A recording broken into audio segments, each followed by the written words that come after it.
it was then that I decided, yeah, I'm gonna set a long-term goal. 15 years old, I'm like, I'm gonna be very mature about this. In 20 years, I'm gonna give myself 20 years, I wanna be a millionaire. And to me, this young, naive kid, that sounded like more money than anybody could ever spend. $1 million. I wanted to have $1 million in the bank, and I wanted to be making $1 million per year. So, no other long-term goals except for that.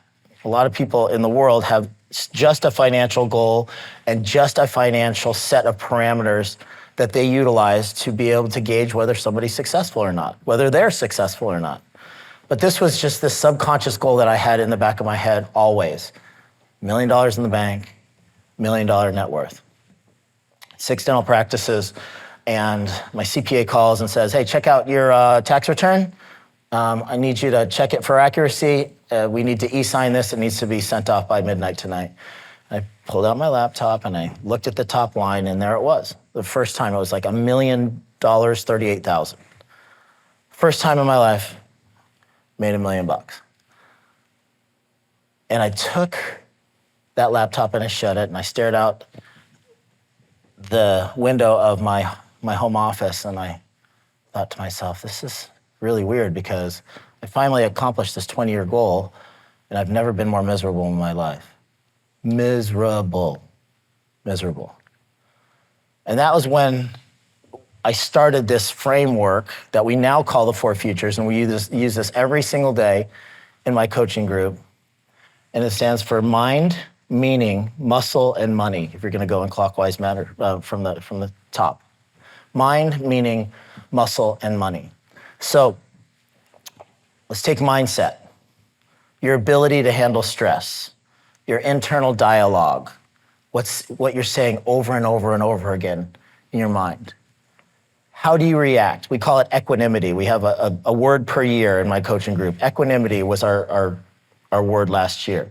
Your ability to handle stressful situations with grace.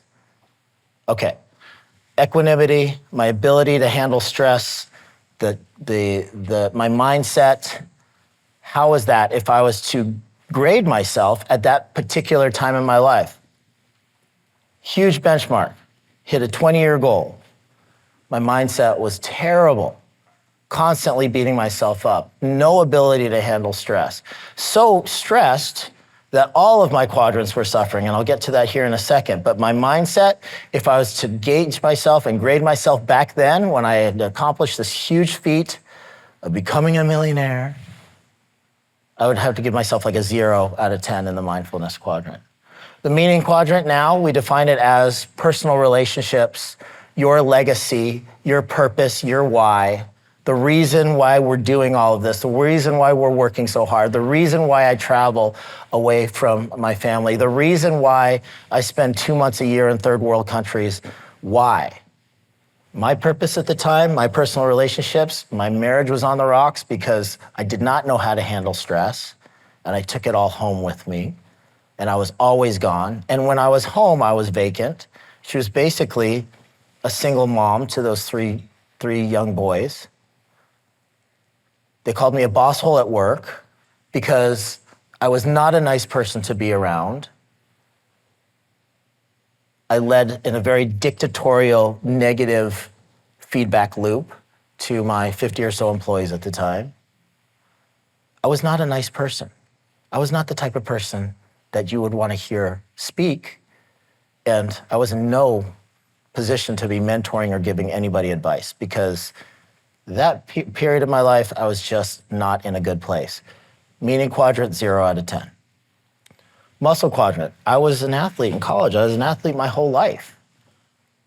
I prided myself, I was a personal trainer for 13 years. I prided myself as always being in the best shape. My muscle quadrant, I was drinking to be able to fall asleep. I was eating fast food on the road. I wasn't getting into the gym. I would have to give myself a 0 out of 10 in the muscle quadrant. But the money quadrant, millionaire, baby.